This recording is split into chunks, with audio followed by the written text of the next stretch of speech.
Bon allez hop, nouvelle vidéo là. Aujourd'hui on va parler de quoi? On va essayer de voir un peu les points vraiment essentiels. Après il y en aura d'autres, hein, mais je vais essayer de dans 3-4. Vraiment point important pour savoir est-ce qu'une série va être bien? Est-ce qu'une série va performer sur du long terme? C'est pas absolu, ça va pas marcher comme ça sur toutes les séries. Hein. Mais ok, des points dont peut-être qu'il y en a qui sont importants, d'autres, même s'ils sont là, en fait ça impacte un peu la série. Et voilà, on commence de suite. On voit un peu les bons plans. Donc du coup ouais, premier point. Vraiment c'est tout con. Hein. Genre vraiment... C'est en fait, mais c'est con, mais c'est tellement bête qu'il faut peut-être le dire. Ce qui est important, c'est les boosters. Vous allez me dire, oui, mais les boosters, c'est pas la série, ce qu'il y a dedans et tout. C'est les boosters. Pourquoi c'est les boosters? Parce que sur les boosters, ok, les 4 illustrations, ce sera l'illustration de la display. Et tu vas collectionner quoi? Des boosters si tu ouvres pas? Oui, si tu collectionnes les cartes, c'est important, c'est les cartes, c'est pas les boosters. Mais si tu collectionnes du scellé, et en général, c'est le scellé qui prend le plus vite et le plus facilement en valeur. Plutôt que les cartes. Si ta série a que des boosters avec des Pokémon que tout le monde s'en fout, ben beaucoup moins de gens vont être là, putain il est trop beau mon Art 7. Non, les gens ils vont être là, putain le Art 7 il est pas beau. Bon, même toi tu vas être là, ça va prendre en valeur, tu vas te dire, putain mais ces boosters ils sont pas beaux, en fait je les veux pas, pourquoi je veux ça même si la série est bien? Autant garder que les cartes et pas les boosters. Genre Révolution Céleste, s'il y avait eu que ces blisters, je pense, voilà, les gens ils seraient un peu moins hype. Hein.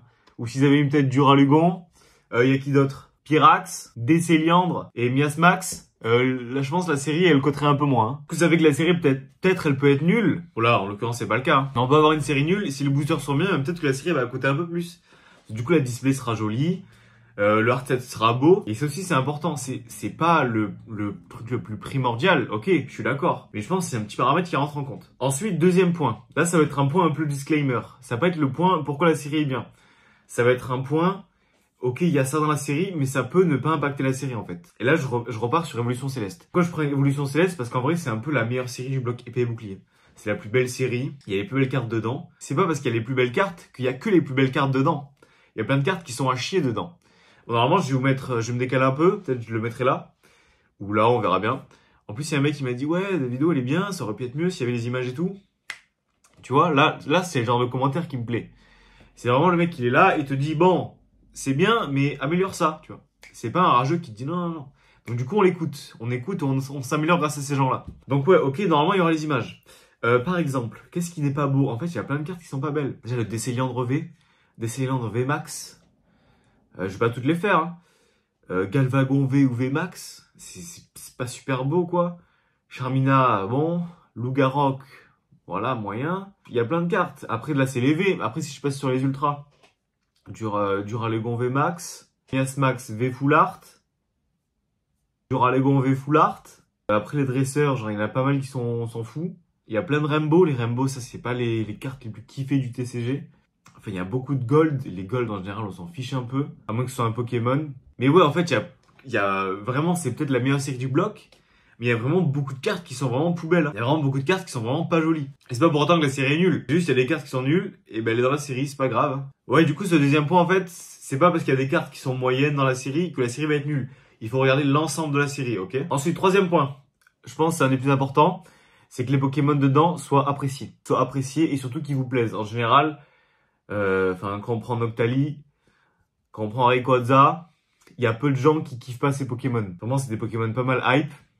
Beaucoup de gens les aiment bien. Et si beaucoup de monde les aime bien, beaucoup de monde les voudront les collectionner, avoir les séries chez eux, les cartes. Donc forcément, il y aura beaucoup de demandes. Et c'est ça qui est important. C'est qu'il y a vraiment beaucoup de demandes sur ces séries-là. Et plus il y aura de demandes, plus ça va monter en vrai les prix. Parce que la demande va rester la même, ou peut-être elle va un peu grossir. Les stocks vont être de plus en plus faibles. Les gens vont vendre. Donc du coup, ceux qui m'ont acheté, ils en voudront peut-être un peu plus, un peu moins. À voir comment ça se trame, mais en général, ça fait que monter ces séries-là. Donc ok, il y a déjà ces 3 points, mais ce qui est important aussi, c'est vraiment ça, en fait, c'est la base du TCG, c'est les illustrations. Il faut que les cartes soient jolies, qu'il y ait vraiment beaucoup de cartes banger en fait. Parce que comme ça, quand les gens vont ouvrir, ils vont se dire, putain, mais en fait, il y a tellement de cartes que je veux, en fait, quelle que soit la carte, je vais être content. Bon, c'est pas le cas sur Révolution Céleste, il y a plein de cartes poubelles. Hein. Par exemple, je vous mets quoi, la Noctali V, incroyable, Rayquaza V, incroyable. Le Brivern V, c'est pas un Pokémon que je kiffe, mais regardez la carte. Genre, magnifique. Dracolos, il est trop paisible, il est trop beau. Sans parler des 2 VMAX, la Noctali et la Rayquaza. En vrai, je sais pas, je pense que je préfère la Noctali à la Rayquaza. Après, la Filali aussi. Filali, j'adore.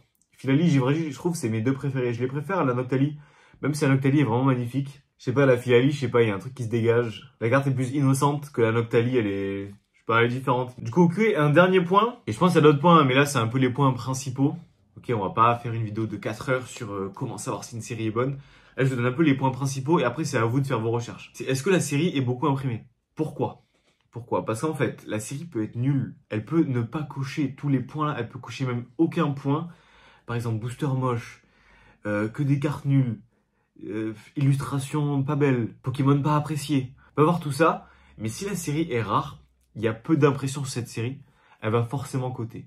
Et pourquoi? Parce qu'en fait, il y en aura peu. Il y en aura peu.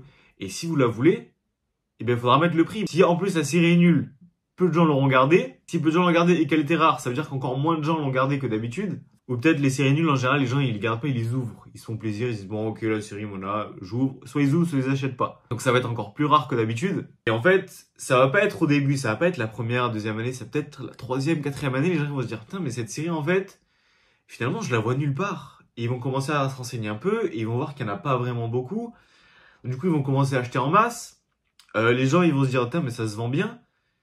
Moi, j'en ai un peu, donc je vais quand même le garder, parce que ça commence à monter bien, machin. En fait, je vais peut-être garder mes trucs, vu qu'en fait, j'ai appris que c'était rare, parce que tel mec a dit que c'était rare, que c'était en train de monter. C'est comme Clash des Rebelles. Clash des Rebelles, c'est rare. Enfin, c'est les displays les plus rares de épée et bouclier, je crois. Donc la série est pas folle, hein. Série pas folle, mais ça fait que monter parce qu'en fait c'est rare. Et c'est un point vraiment important. Donc après, si une série coche tous ses points, vraiment ça explose en fait, ça explose. Les Soleil et Lune, bon, après c'est pas les trucs les plus rares, hein, mais c'est vraiment pas mal rare. Les séries Banger, Soleil et Lune, elles explosent. Genre toutes les séries avec les escouades, elles sont toutes incroyables.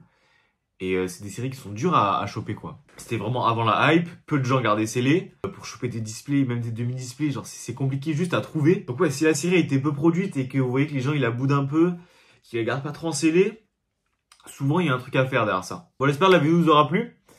Vous voyez un peu la mentalité à Voss sur certaines séries, ok. Et en fait, toutes les séries peuvent devenir rares. Toutes les séries peuvent coter à un moment ou à un autre. Ça c'est juste le temps qui nous le dira. Et du coup, faites vos choix, regardez ce qui vous intéresse.